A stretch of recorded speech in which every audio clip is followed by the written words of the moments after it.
सब मिलके बोलना। हाँ, सर्वदा सर्वकालेषु सर्वदा सर्वकालेषु नास्ति तेषाम् अमंगलम् नास्ति तेषाम् अमङ्गलम् येषां हृदयस्थो भगवान् येषां हृदिस्थो भगवान् मंगलाय तनो हरि। मङ्गलाय तनोहरि। सर्वदा, साधु बाबा समझ रहे हैं, सर्वदा सर्वकाल में उनका अमंगल नहीं होता।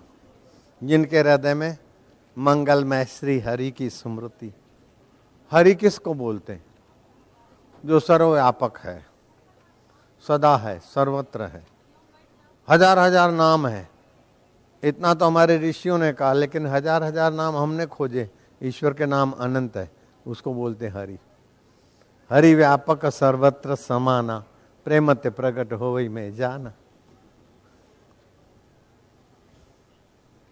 नित्य उत्सव भवे तेषाम सौभक्तेषां नित्य नित्य च मंगलम नित्य नित्य च मङ्गलम् येषाम हृदयस्थो भगवान येषां हृदिस्थो भगवान् मंगलाय तनो हरि। मङ्गलाय तनोहरि। उनके जीवन में नित्य उत्सव होता है, नित्य आनंद, नित्य नवीन रस, नित्य नवीन ज्ञान, नित्य नवीन माधुर्य।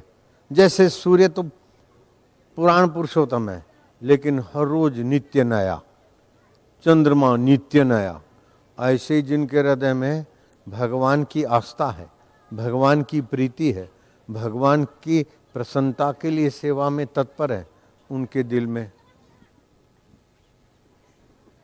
नित्य उत्सव, नित्य मंगल, सर्वदा सर्वकालेषु। समझ रहे हैं बच्चे? सर्वदा सर्वकालेषु सर्वदा सर्वकालेषु नास्ति तेषाम् अमंगलम् नास्ति तेषाम् अमङ्गलम् येषां हृदयस्थ भगवान् येषां हृदिस्थो भगवान् मंगलाय तनो हरि। मङ्गलाय तनोहरि। साधु बाबा सब समझ गए हैं?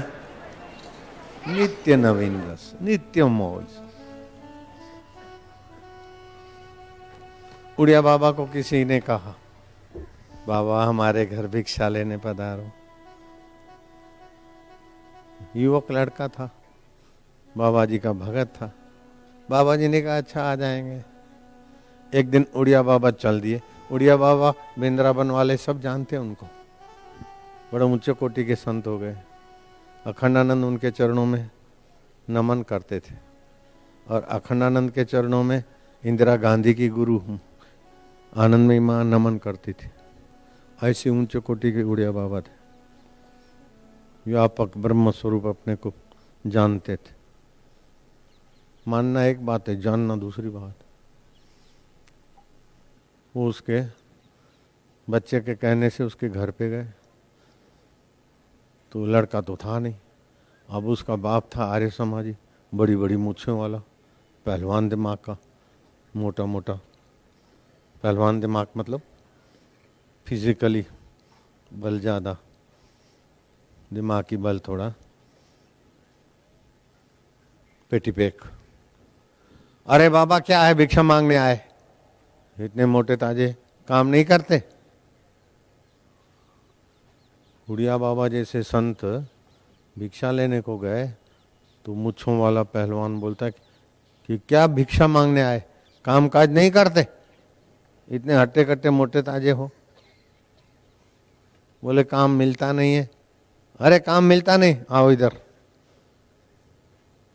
ये भैंसों के लिए चूरी काटो। बाबा बैठ गए चूरी काटने के लिए।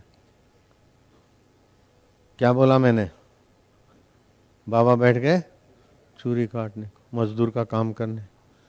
वो युवक आया, देखे, अरे बाबा बाबा ये क्या करे? बोले कोई बात नहीं, भोजन करना है तो काम करना चाहिए। बाबा आप तो वो काम करते हैं कि करोड़ों लोग मिलकर भी वो काम नहीं कर सकते जो आप अकेले कर लेते हैं। आप ईश्वर में रमण करते हैं, आपका श्वासोश्वास माहौल में ईश्वरत्व लाता है। बोले ये सब ठीक है, लेकिन जो बाहर के काम को काम मानते हैं उनके लिए कर लिया तो क्या फर्क पड़ता है?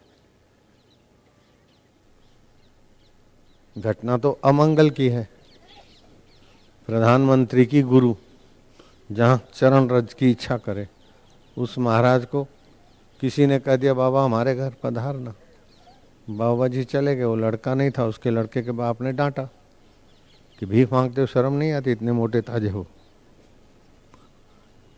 कोई काम काज करो। बोले काम मिलता नहीं। बोले क्या नहीं मिलता, चलो चूरी काटो।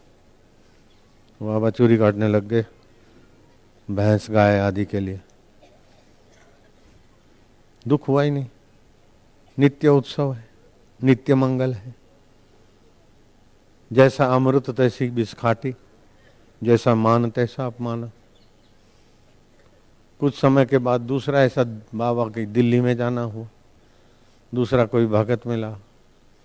बोले बाबा हमारी फलानी कॉलोनी में हम रहते हैं, जनकपुरी आदि के पास में कहीं, बाबा हमारे यहाँ भिक्षा लेने आओ। और बाबा तो पैदल चलते थे, उनका नियम था। बाबा जी चल पड़े। चलते चलते 1 आध घंटे के बाद पहुँचे तो जिस किराए के मकान में कॉलोनी में रहते थे, और कॉलोनी के मालिक ने कहा भिखमंगों को हम आने नहीं देते कॉलोनी में, हटो बाहर निकलो। बाबा को बाहर निकाल दिया। बाबा निकल गए। किसी ने बताया कि बाबा आए थे और तुम्हारे मकानों के मालिक ने बाबा को रवाना। वो गए, ले आए तो उसने फिर अडंगा जमाया, नहीं नहीं बाहर जाओ। ऐसे 2-4 बार बाबा को बुलाने वाले बुलाए और भगाने वाले भगाए, लेकिन बाबा के हृदय में अमंगलकारी दुख पैदा नहीं हुआ। ये कैसा है जादू। हरि की सत्ता महता सार है। आना जाना, मलना, बिछड़ना, मान अपमान, ये तो घड़े का होता है, आकाश का नहीं होता। नित्य मंगल, नित्य उत्सव। बाबा ने कभी फरियाद नहीं की, इसलिए बाबा के वो आचरण को याद करके अपना भी दिल पवित्र होता है।